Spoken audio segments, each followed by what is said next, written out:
Hey everyone. So if you've been in the Roblox community for the last while, chances are you've heard of a game called Pillar Chase 2. Maybe you've even played it. Ran around for a bit, collected a few items, and... Oh, you died? That's fine. You'll do better next game. Maybe third try's the charm?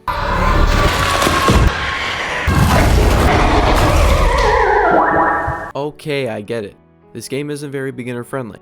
Luckily for you though, I'm a bit of a self-proclaimed expert, and I'm here to teach you the basics of everything you need to know about Pillar Chase. Without wasting any more time, let's get right into it.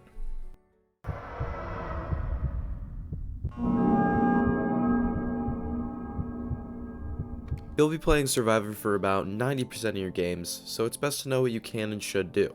Your main objective is survive, which you can do by running out the timer at the top of the screen.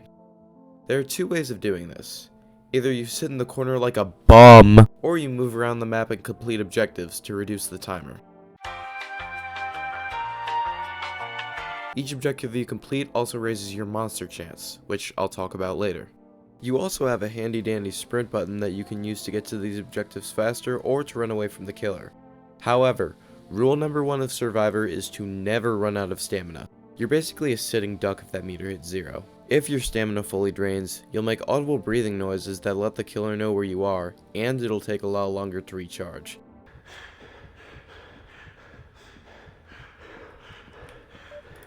It's important to micromanage the sprint meter and let the button go when you're about to run out, otherwise this is what happens.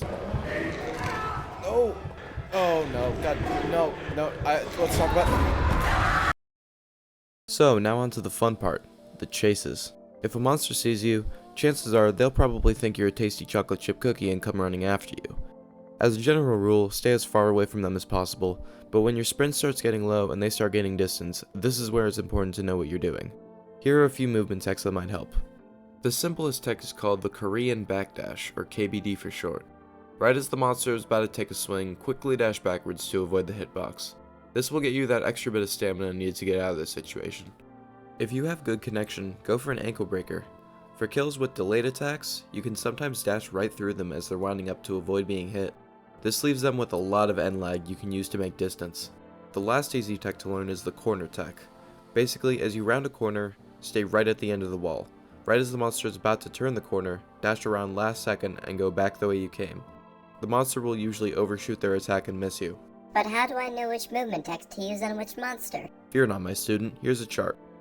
Do keep in mind though, that bad ping or monster abilities can screw over any of these techs at any point, so it's best to just keep your distance. Oh!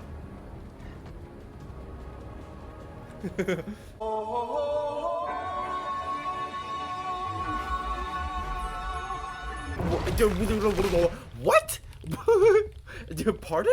There are some debuffs that survivors can get affected by, which I don't feel like going into detail for, so I'll put up a list on screen and you can pause the video to see what they do.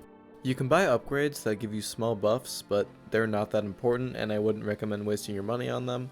What is important though is having items, either by buying them at the item shop or finding them on the ground. Glow sticks and flashlights help you see further, medkits can heal you up to 65 health, Doom Gauntlet sucks, don't use it, and Alos, I am Stefano. will highlight the monster's position. Well, that's about everything you need to play Survivor. Once you get good at managing stamina and get all the objective locations down, you'll pretty much be set. You'll win, and you'll win, and you'll win, and pretty soon, you'll be chosen.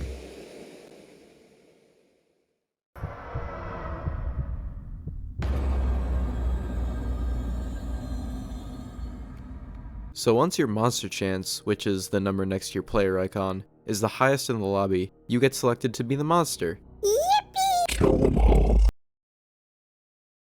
As of recording, there are currently 16 monsters, each with their own playstyle. Some are loud and obvious but do massive damage, while others are more ambush oriented and require you to plan out your targets. Monsters have stamina just like survivors do, but it doesn't matter if you hit 0, it regenerates all the same. To compensate for this, monsters are usually slower than survivors, and the ones that are faster tend to have low stamina capacity. In fact, no monster, except Aoni, can outrun a survivor if both start at full stamina. So, how do you kill them? Well, with your abilities, silly. Each monster has at least 2 abilities. These range from jumping them, to jumping on them, to jump on it! I won't go into too much detail for any one monster's abilities, because if this video does well, I want to make full guides on each one. So if you want to see those, make sure to like and subscribe and comment down below. Ow! Okay, that was too shameless. Anyway, you start out with 2 monsters, Vapor and Rosemary. If you play long enough though, you'll get coins to buy others. For beginners, I'd recommend going for MX and EXE first because they have relatively simple abilities that any 8-year-old could learn in 20 minutes, and they're pretty high tier. But that's just my opinion. Go check out the tier list guy if you want a better analysis. And when I say EXE, I mean this guy, not the actual Sonic.exe. The actual Sonic.exe is called PCX. This Sonic.exe is an entity created by Sonic.exe who then attempted to kill Sonic.exe, thus this Sonic.exe was banished to the Shadow Realm by the other Sonic.exe, and he's still called EXE while the real Sonic.exe isn't. Are you confused yet? Every kill increases the clock by 10 seconds, while survivor objectives only decrease it by 7, so racking up a ton of kills in the early game makes the late game a lot easier. If there are no survivors within a certain radius of you, your stamina won't actually decrease when sprinting, so the second it starts going down is when you know a survivor is nearby. I could be wrong about this, but from my understanding, the chase music will only start for survivors when you're 1 in a certain proximity to them and 2 looking in their direction. Do with that what you will. And lastly, if you have a while on the clock and it's a last man standing situation, you gotta harass them for like 30 seconds. It's an unwritten rule. Since there are a lot of monsters, finding your favorite one can take a lot of time, but once you get a feel for how to play them, you're bound to start server wiping. Again, if you want me to make guides specifically for each monster, just let me know by leaving a like and comment. Now, let's move on to something a bit more neutral. Yo, what's up? It's Editing Links. They updated the game in the middle of me making this, so I'm gonna run through all the relevant changes. So they added Jeff the Killer and Baldi is free now. There's a flashbang item, but the game is unavailable for me to get footage, so here's a recreation of what happens when you use it. They added and reworked a few maps, which I'll talk about in the next part, and the timer now goes down twice as fast for last man standing. Okay, that's about it. Back to the video.